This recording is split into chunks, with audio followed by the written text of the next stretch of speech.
This video is part 2 of a series on shadow people, those enigmatic creatures that rain fear into the minds of the living that experience their presence. By the way, if you have had an experience with a shadow person, please send me a message detailing what happened to you. I'm interested in learning more.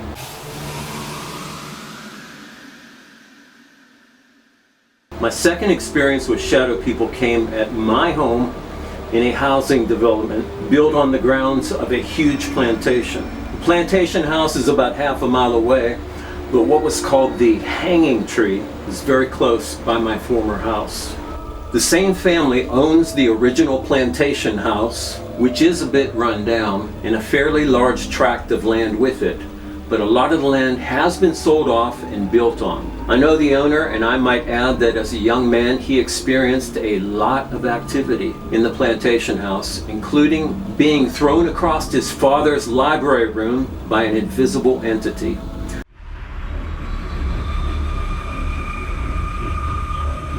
To this day he will not go into that room or live in that house.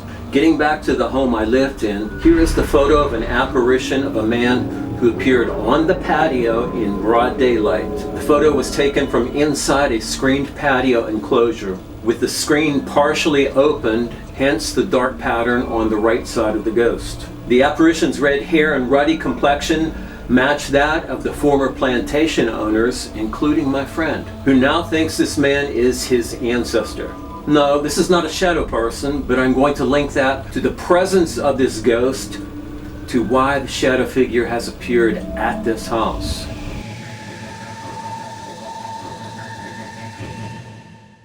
The haunting of my second house began with an entity whispering people's names in close proximity to their ear. I lived on the right side of the house, and although I did not experience the negative effects of the left side, there was not a night went by that I did not feel heavy footsteps walking through my room and right by where I was sleeping. I could only wonder if it was the red-haired apparition captured in broad daylight on the patio right outside my bedroom door. This apparition of an old woman appeared on the window of the room where the shadow person would later manifest. Perhaps this was an attempted warning of what was to come. Family and visitors began feeling anger and depression while at this house, oftentimes starting fights over trivial things. They would feel a sense of relief and a kind of return to stasis when they were away from the house.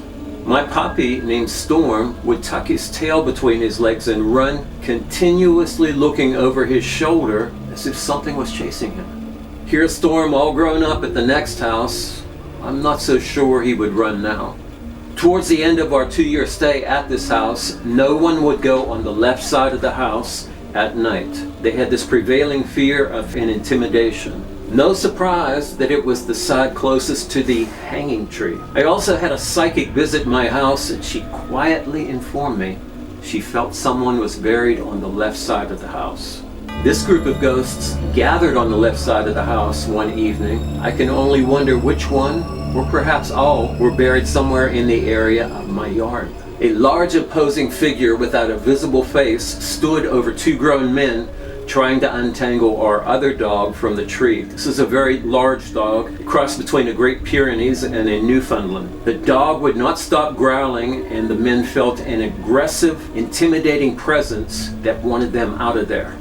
I photographed this face in the opening of our screened enclosure on the patio. Does this belong to the large, imposing figure that intimidated the 2 grown men trying to untangle our dog's leash?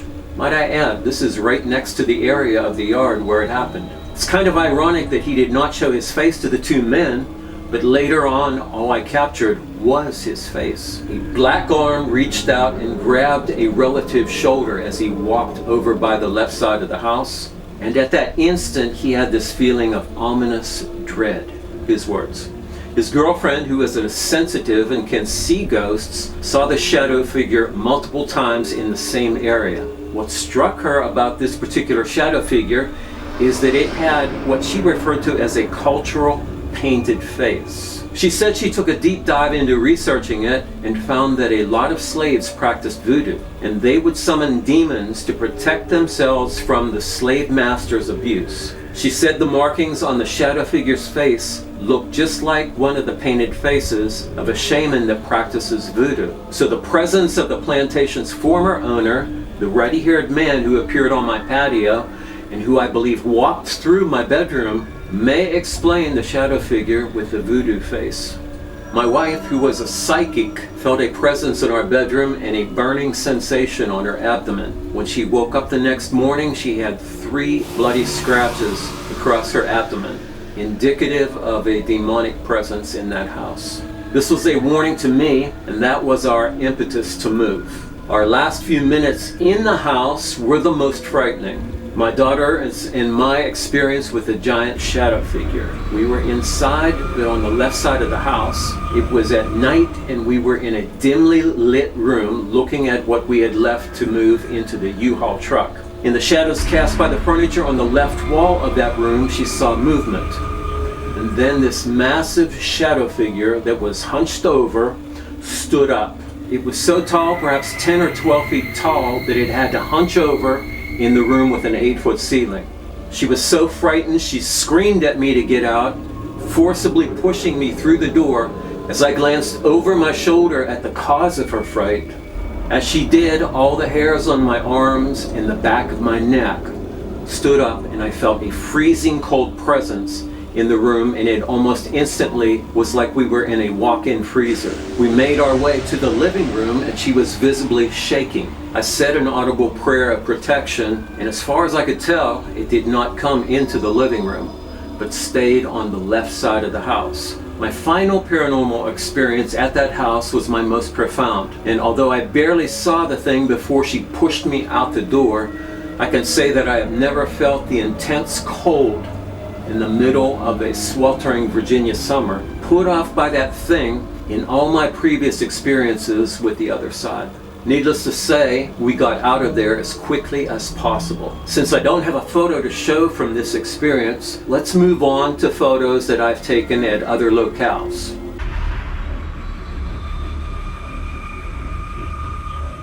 When I'm out photographing a particular location or building, I take multiple photographs at each spot, usually at least 3. Why?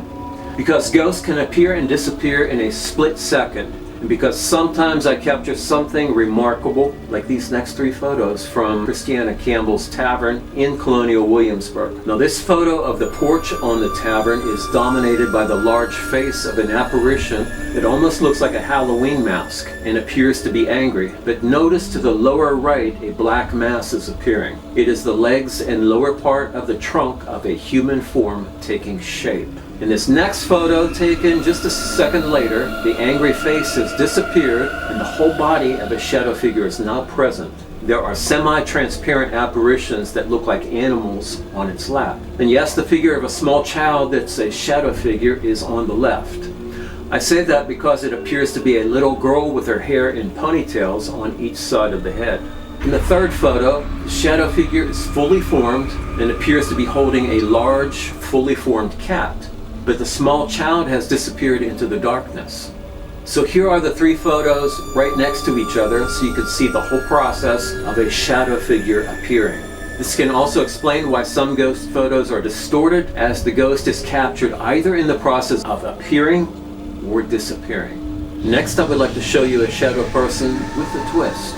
So let me explain. Whole body apparitions are rare. What is more common is that just the face will show up. Since ghosts are made up of pure electromagnetic energy without any physical aspects, basically a hologram, things can happen in this nether world that cannot happen in our physical 3-dimensional world. Look at this next photo. This photo was taken on the left front entrance of the very haunted Weatherburn Tavern in Colonial Williamsburg. I thought I saw something on the chest area of the shadow figure that did not make sense. So I took the photo and turned up the exposure to brighten things up. So here's what happened in the netherworld of souls that could not happen in the physical world. Here's the side-by-side comparison, and the anomaly is that shadow person, now plainly visible, has a large face on its chest. Who would have thought? Are they sharing the same energy field, or is it perhaps the face pulling energy from the field of the full body apparition like a parasite? Is this just random, or were they related somehow, some way? What do you think? Now, if you remember from part 1, this photo that I took on the Yorktown waterfront, asking, is this another shadow person? Is it the Grim Reaper? Or is it a ghost? With this new idea of increasing the exposure in these photos of shadow figures, I will show you a lightened version so you can make your own decision. So again, I ask you, is this another shadow person, the Grim Reaper, a ghost, or maybe the wizard from the Lord of the Rings? Let's move on to a place in Williamsburg where I have captured more shadow people than any other place. And some of the people on my ghost tours have captured them on their cell phone cameras too. The grounds of the courthouse of 1770. They seem to be a hangout for a number of shadow people. So let's take a look at the good, the bad, and the ugly. And we have a few of them. So this is the first photo I took of my ghost tour a couple of years ago. I blacked out some of the faces that you could identify to preserve their privacy, but there was no one standing in front of me on the right when I took this photo, and yet look what showed up.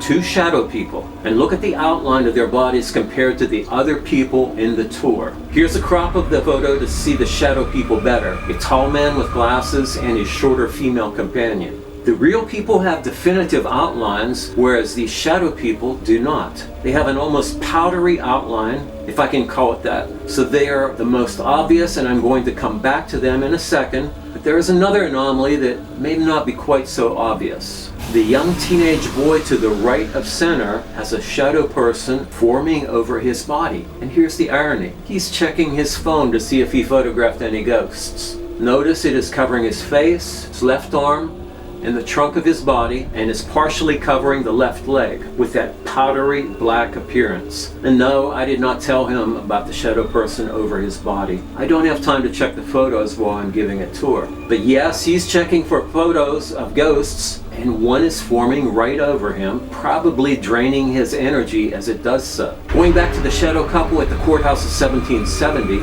I decided to lighten up the photo, and you could see the man's glasses, and it appears to be an older couple. I believe I photographed this same couple in another part of Williamsburg. So here's the photo in the original light, and yes, it's hard to tell. But in this photo, they do not appear to be shadow people, especially the woman.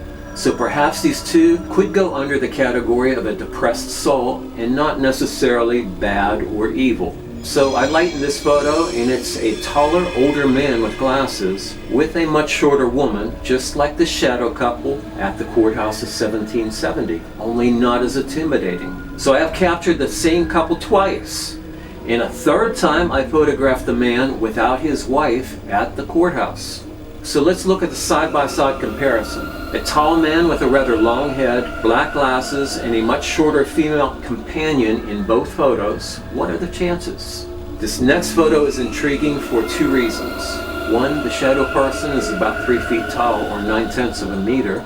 It looks like a Jawa character from the Star Wars epic and or the Mandalorian. 2, he seems to be pushing some sort of cart. And no, there was no cart there. So not only did the shadow person create its own hologram, but created a hologram of a cart to push, unless he's in another dimension.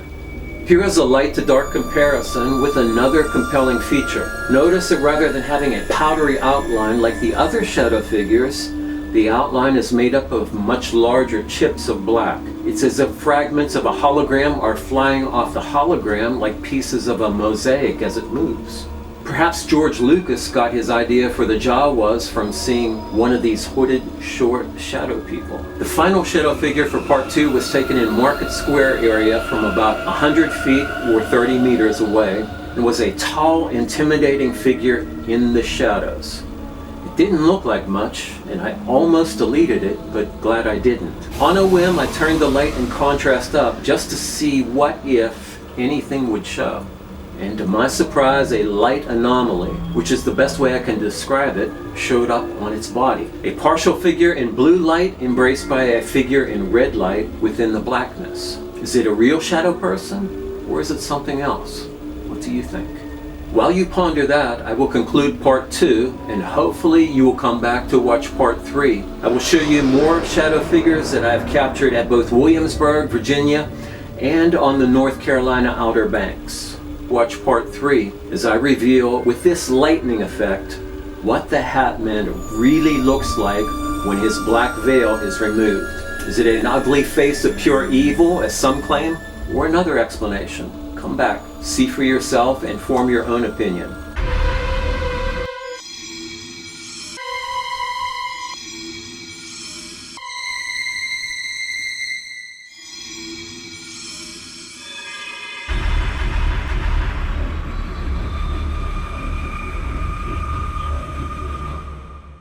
By the way, don't forget to check out Amazon for my books on haunted historic colonial Williamsburg. Links provided below.